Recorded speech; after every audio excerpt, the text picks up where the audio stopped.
Olá a todos, meu nome é Vitor, eu sou licenciado em Química no IFBA e estarei falando sobre as fake news e o ensino de ciências para o projeto Semeadores de Livros. Bom, as fake news elas são um problema crescente na sociedade atual e elas têm um impacto especialmente prejudicial na educação científica. Então, com o advento da internet, com as redes e tudo mais, o fluxo de informações, a quantidade e a velocidade com que as notícias elas são espalhadas tem sido cada vez mais acelerado. E muitas das vezes, junto com as notícias, também vêm as notícias falsas. E essas notícias elas impactam em diversas áreas da nossa sociedade. Um dos maiores desafios contra esse problema é justamente ensinar o pensamento crítico, que seria justamente fazer as pessoas se questionarem sobre aquela informação com que elas se deparam. Então, falando um pouquinho sobre a educação científica, ela desempenha um papel crucial no estímulo à inovação e ao progresso na sociedade. Isso vai desde avanços médicos até desenvolvimentos tecnológicos, tudo mais. E é justamente a ciência que é o que motiva esses desenvolvimentos. Então, aprender sobre a ciência e principalmente sobre o método científico é extremamente importante, principalmente falando do método científico, que é um método baseado em evidências. Então, quando se fala em fake news, uma das melhores formas de se debater, de se rebater, na verdade, seria justamente o método científico, que é um método baseado em evidências e não em opiniões. Então, em relação ao pensamento crítico, é justamente a educação científica, ela estimula o pensamento crítico. Então, ao você aprender a analisar dados, avaliar as evidências, tirar suas conclusões baseadas em fatos, novamente não em opiniões. Então, é uma espécie de blindagem em relação ao impacto negativo que essas notícias falsas podem trazer. Então, qual seria essa importância do pensamento crítico, né, de se aprender? É justamente a habilidade de avaliar essas informações, esses argumentos e principalmente identificar os viés e os pressupostos, porque essas notícias, quando são espalhadas, elas têm um objetivo. Isso pode ser desde na política, por exemplo, ou mesmo empresas, indústrias que querem vender um produto e se baseiam em notícias falsas para isso, por exemplo. E são vários exemplos que podem citar. Ou até mesmo na própria nutrição, por exemplo, quando se fala na questão dos alimentos, que algo pode ser prejudicial ou que não é, isso tem um interesse por trás das notícias espalhadas. Então, uma forma de se aprender, se ensinar, na verdade, sobre essas habilidades, seria justamente estimular esse pensamento crítico e incentivar principalmente a questão do questionamento. Se questionar sobre essas informações. Por que, que algo é ruim, ou por que, que algo é bom, o que prova isso, o que eu tenho a favor desse argumento, quais são os fatos que estão envolvidos nisso. Então, principalmente promover a mente aberta também, porque na ciência não se existe uma verdade absoluta.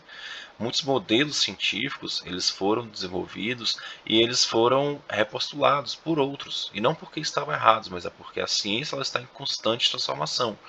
Então, ter a mente aberta sobre novas possibilidades é extremamente importante também para que justamente não se caia no prejuízo dessas notícias falsas. E também a questão do ceticismo, obviamente.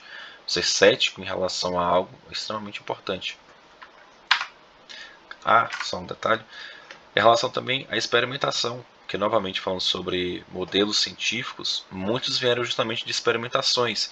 E elas podem auxiliar, mas podem também estar incorretas ou não serem 100% corretas. Então precisa ter esse cuidado até mesmo com a experimentação, por mais que ela seja uma ferramenta muito útil. Bom, algumas das estratégias para identificar essas notícias é justamente verificar a fonte. Então, deve-se ensinar principalmente aos estudantes que estão mais por dentro, né, dos conteúdos e tudo mais. Eles podem, devem ser estimulados a procurar as fontes confiáveis. Isso são revistas científicas, jornais e tudo mais. E além de identificar, também deve ser importante conseguir desmentir sobre essas notícias.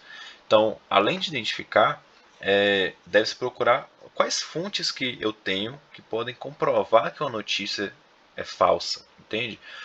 Muitas vezes acontece de os próprios jornais eles mostrarem as fontes, dizerem que algo está incorreto, mas nem sempre isso acontece. Como eu disse, a questão do fluxo dessas informações está muito acelerado e às vezes até um jornal se pronunciar alguma coisa do tipo já fez um estrago muito grande, entende? Então as próprios estudantes podem pegar fontes que corroborem com aquilo que eles querem defender, né?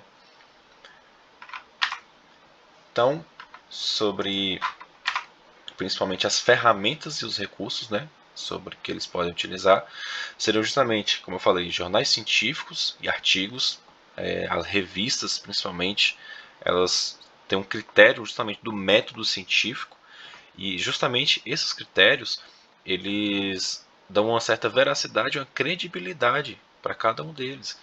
Então, é uma ótima forma de se combater as fake news. Os livros didáticos também são outra ferramenta que eles têm um processo muito cuidadoso para ser produzido e tudo mais. Então eles também são uma ótima fonte para você rebater. E principalmente as ferramentas de checagem, porque já existem sites que fazem isso.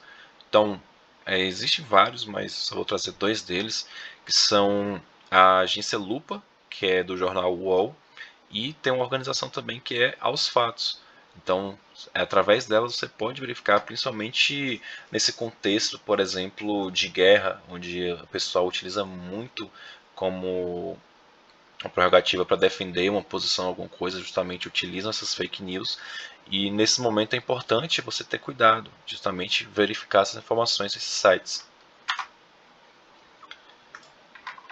Bom, é inegável que o impacto das fake news ele é significativo, principalmente, né, na educação científica, e ele requer muita atenção. Então, é preciso capacitar esses estudantes a ter esse pensamento crítico, a ter esse ceticismo, sabe? E distinguir essas notícias entre verdadeiras e falsas, sempre baseando no questionamento. Esse ceticismo é justamente a não aceitação imediata daquilo, né, dos fatos que são apresentados. Então, pensando, né, na proposta da educação, é justamente continuar essa questão de desenvolver essas estratégias para que se ensine a ciência mesmo, o método científico, como a verdade, vamos colocar assim, e também uma alfabetização midiática para incentivar também não só os estudantes, mas a sociedade em geral a ter cuidado com as notícias que eles leem. Então, quando se fala principalmente na educação, debates eles são extremamente importantes. Existem várias atividades que podem ser feitas, mas isso não é um papel que vem só da educação, ela é um papel da sociedade. Então precisa de um engajamento da sociedade para que essas notícias não continuem fazendo estragos no cotidiano das pessoas.